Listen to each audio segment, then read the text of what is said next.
మా అన్నయ్య ఒకరోజు నన్ను పిలిచి సలహా చెప్పాడు. బాయ్, భక్తి చేయాలి కానీ వాంతులు వచ్చిందా చేయకూడదు అన్నాడు. దేవునికి స్తోత్రం.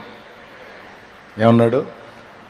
భక్తి చేయాలి కానీ మరి విరక్తి పుట్టిందాక చేయకూడదు, నువ్వేదో వాళ్ళకి విరక్తి పుట్టిస్తున్నట్టున్నావు అన్నాడు. నేను విరక్తి పుట్టించలా, నేను ఆదివారం శుక్రవారం కలవమన్నా, వాళ్ళు రోజు వస్తున్నారు. వాళ్ళల్లో ఉన్న భక్తిని ఆపడానికి నేనేమండి? వాళ్ళని దేవుడు రేపుతున్నాడు.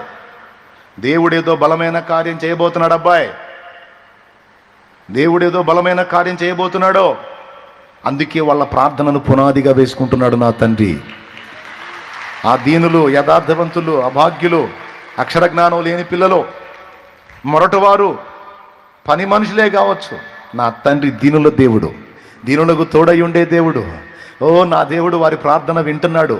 మోకాళ్ళుని వాళ్ళు గార్చే కన్నీళ్లను పునాదిగా వేసుకొని పెద్ద పనికి నాంది పలకబోతున్నాడు నా దేవుడు అని నేను నమ్ముతున్నా. దేవుడు ప్రేరేపించకపోతే దినమంతా వెట్టి చాకిరి చేసి ఒళ్ళు గుల్లై ఉంటుంది వాళ్ళకి.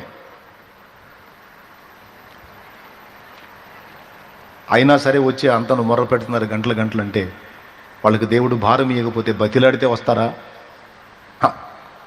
పైసలు ఇస్తే వస్తారా? దేవుడు వాళ్ళతో మాట్లాడుతున్నాడు. ప్రతిరోజు మీరు కావాలంటే చూడండి, నైటు ఇక్కడ కూర్చొని నైట్ అంతా మోకాళ్ళు వేసి మొర పెడతా ఉంటారు ఇక్కడ రోజు.